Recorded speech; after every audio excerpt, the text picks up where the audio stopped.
നമസ്കാരം, ധർമ്മയിലേക്ക് സ്വാഗതം.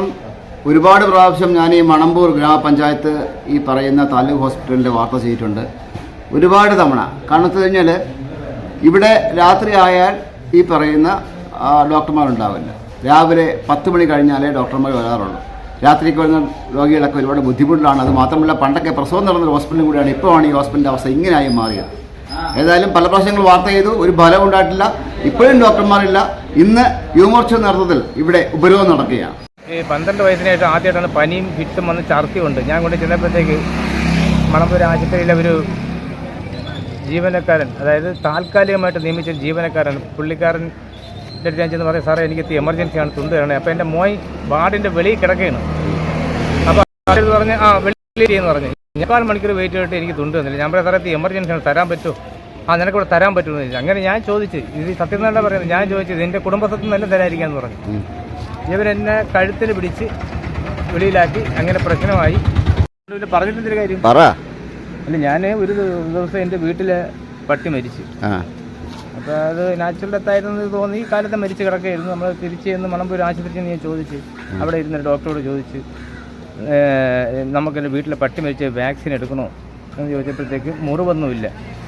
അപ്പോൾ എൻ്റെ ഇളയ ബൈക്കിൽ പോയപ്പോഴത്തേക്ക് അവനെ ഒരു പട്ടി കടിച്ച് ചെറിയൊരു പോറൽ വന്ന വാക്സിൻ എടുത്ത് ഈ പട്ടി മരിക്കുന്നതിൻ്റെ തലയ്ക്ക് ദിവസം കംപ്ലീറ്റ് വാക്സിൻ ചെയ്തതാണ്. അത് കഴിഞ്ഞിട്ട് ഞാൻ ആ ഡോക്ടറോട് ചോദിച്ച്, ഇനി എൻ്റെ ഇളയ മോന് വാക്സിൻ എടുക്കണമെന്ന് ചോദിച്ചപ്പോഴത്തേക്ക് ആ ഡോക്ടറിനോട് പറഞ്ഞ മറുപടി, അയ്യോ അത് അവർക്കറിയില്ല, മെഡിക്കൽ കോളേജ് ചോദിച്ചാൽ അറിയത്തുള്ളൂ. ശരിയായ രീതിയാണ് ഒരു ഡോക്ടർ അറിയില്ല ഒരു വാക്സിൻ എടുത്ത എത്ര വർഷത്തേക്ക്.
നിങ്ങൾ മനസ്സിലാക്കണം, അവിടെയുള്ള കാർഷിക വിദ്യ ആന്ധ്രാപ്രദേശ് ആയാലും കർണാടക ആയാലും അവിടെ കാർഷിക രംഗത്ത് ഉപയോഗിച്ചുകൊണ്ടാണ് കാർഷിക രംഗത്തെ പ്രവർത്തനങ്ങൾ നടത്തുന്നത്.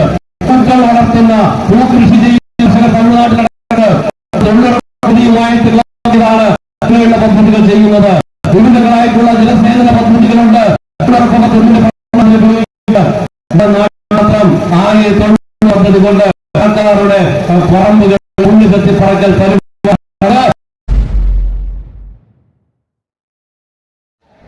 ദാദാ സാഹിബ് ഫാൽക്കെ അവാർഡ് നേടിയ ശ്രീ മോഹൻലാലിന് സമ്മാനത്തുകയായി അല്ലെങ്കിൽ ഓണറേറിയമായി കിട്ടിയത് 10 ലക്ഷം രൂപയാണ്. എന്നാൽ ഈ മോഹൻലാലിനെ ഇവിടെ പ്രശംസിക്കാനായി വിളിച്ചു കൂട്ടിയ സമ്മേളന ചെലവ് 3 കോടി. അതുപോലെ ആഗോള അയ്യപ്പ സംഗമം 10 കോടി. ഇങ്ങനെ അനാവശ്യമായ ചെലവുകൾക്ക് ഗവൺമെൻറ് കയ്യിൽ കാശുണ്ട്. എന്നാൽ അടിസ്ഥാന സൗകര്യങ്ങളായ വിദ്യാഭ്യാസം, ഈ ചികിത്സ തുടങ്ങിയ കാര്യങ്ങൾക്ക് കാശില്ല. ഡോക്ടർമാരെല്ലാം ഒന്നുമില്ലാത്ത അവസ്ഥ. ചിലയിടത്തൊക്കെ മനഃപൂർവ്വമാണ് ഇവിടെ ഇപ്പോൾ നേതാക്കൾ ആരോപിച്ചത്. ഇവിടെ ഉള്ള ചില സ്വകാര്യ ആശുപത്രികളെ സഹായിക്കാൻ വേണ്ടിയാണ് ഈ ഒരു നടപടിയൊക്കെ സ്വീകരിക്കുന്ന ആരോപണമുണ്ട്. എന്തായാലും ജനങ്ങൾക്ക് അത്യാവശ്യമായ ഈ അടിസ്ഥാന സൗകര്യങ്ങളാണ് ഇപ്പോൾ നിഷേധിക്കപ്പെട്ടുകൊണ്ടിരിക്കുന്നത്. ധർമ്മയ്ക്ക് വേണ്ടി സയ്യിദ് മാരാർ സൈനിങ്.